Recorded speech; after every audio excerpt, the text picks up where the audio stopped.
Your body does not measure recovery by time in bed alone. It measures whether sleep was continuous enough, deep enough, properly timed, and physiologically stable enough to restore alertness, regulate hormones, and reset the nervous system. That is why you can spend 8 hours in bed and still wake up tired. The problem is usually not the number on the clock by itself.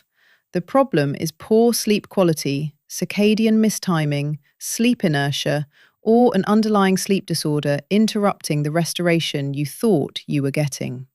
CDC guidance is explicit that quality sleep is not just about how many hours you sleep, but how well you sleep. And feeling tired even after enough time in bed is one sign that sleep quality may be poor. Start with the mechanism. Sleep is regulated by both sleep drive and circadian timing. The brain's suprachiasmatic nucleus helps coordinate your sleep-wake rhythm using light information from the eyes, and melatonin helps align sleep with darkness. If those timing signals are off, you can technically get 8 hours and still wake up at the wrong biological point in your cycle, feeling dull instead of restored. Add to that the fact that waking from deeper sleep can produce sleep inertia, which CDC describes as a temporary period of grogginess, slower thinking, and worse mood after awakening, even after a long sleep episode. So one common reason you wake up tired is not that you did not sleep long enough, but that your sleep timing, sleep stages, and wake timing were poorly matched. Then look at sleep fragmentation, because this is where most people lose the plot. You may be in bed for 8 hours, but if you are waking repeatedly, breathing poorly, reacting to noise, overheating, checking your phone, drinking alcohol late, or drifting in and out of shallow sleep, your brain and body do not experience that as one continuous recovery block. CDC notes that repeated waking and trouble falling or staying asleep are signs of poor sleep quality. And NHLBI lists sleep apnea symptoms such as snoring, gasping, breathing that stops and restarts, dry mouth, headaches, insomnia, and daytime tiredness. That matters because sleep apnea and other sleep disorders do not just shorten sleep, they degrade it. Untreated sleep apnea can prevent restful sleep, lower oxygen during sleep, and leave you tired, unfocused, and cognitively dull during the day. Now bring in the nervous system, hormones, and daily behavior. If you are stressed, over-caffeinated, under-recovered, using bright screens late, or sleeping at inconsistent times, you create a mismatch between your biology and your schedule. NINDS explains that light and melatonin help match your circadian rhythm to the external cycle of light and darkness. And NHLBI advises avoiding electronic devices before bed because light from those sources can disrupt the sleep-wake cycle. That is why someone can say, "I got 8 hours," but still wake up exhausted. The body may have spent too much of the night in a biologically conflicted state. Late light exposure signaling wakefulness, stress chemistry keeping the system vigilant, or caffeine blocking the normal buildup of sleepiness by interfering with adenosine signaling. The result is time asleep without the quality of recovery you expected. People misunderstand this because they use duration as the only metric. You do not recover because you hit an arbitrary number. You recover because the sleep was actually restorative. Medline Plus notes that excessive daytime sleepiness can point to sleep disorders, and its sleep disorders overview lists insomnia, excessive daytime sleepiness, sleep rhythm problems, and sleep-related breathing disorders among the major categories. So if you wake up tired after 8 hours once after a stressful day, that is one thing. If you wake up tired after 8 hours regularly, with lighter sleep, headaches, dry mouth, snoring, heavy sleep inertia, or daytime sleepiness, that is not a motivation problem. That is a signal problem. Your system is telling you the sleep looked long enough from the outside, but did not perform well enough on the inside. So apply this like a coach. If your body wakes up tired after 8 hours, and the pattern is occasional, First, audit timing and environment before you hunt for rare explanations.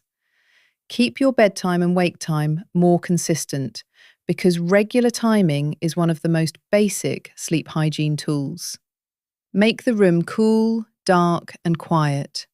Stop pushing bright electronics into the last part of the night. Avoid large meals, alcohol, and late caffeine close to bedtime. If your problem is that you wake groggy but improve within a short window, sleep inertia may be part of it, which means your wake timing and sleep depth may be misaligned. If your problem is that you are tired all day, not just for the first few minutes, then the question is bigger. You may be dealing with poor sleep quality or an underlying disorder rather than simple morning grogginess. If your lifestyle does shift work, late night screen use, irregular weekends, or frequent travel, your response changes. In that case, the issue is often circadian disruption more than bedtime discipline alone. Enins notes that disrupted circadian rhythm can make sleep-wake timing unstable, and Nias notes that the light-dark cycle has a powerful effect on the circadian clock, sleep, and alertness. So your lever is not just go to bed earlier. Your lever is stronger light earlier in the day, less light late at night, and more stable sleep-wake timing across the week.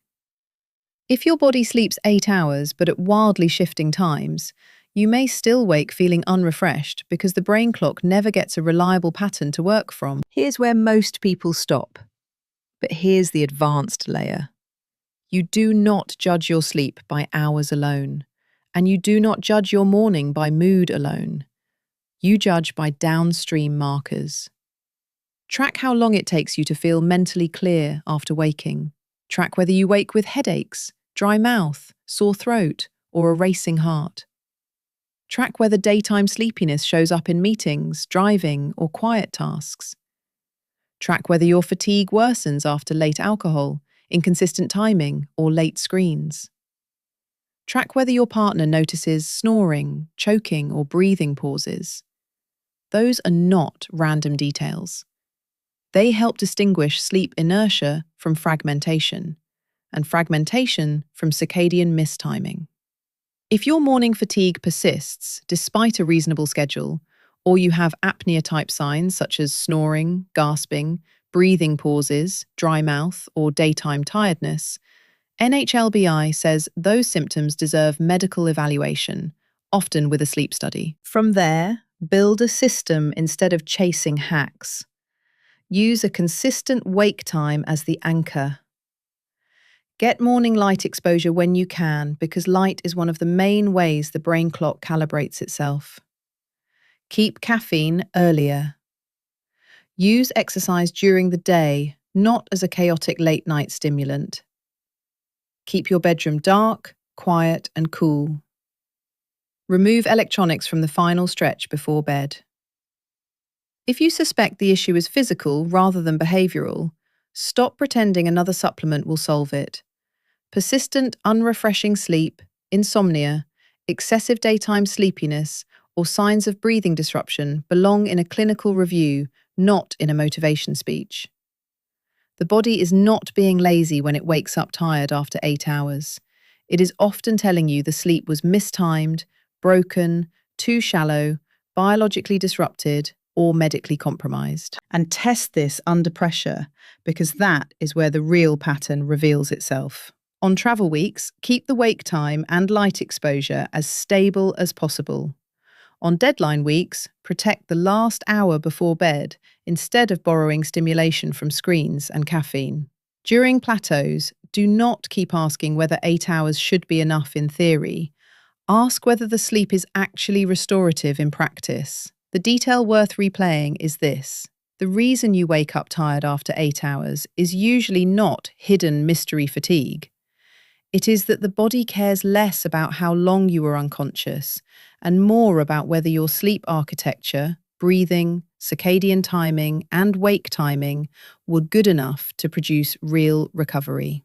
Once you see that, the fix becomes mechanical, not emotional.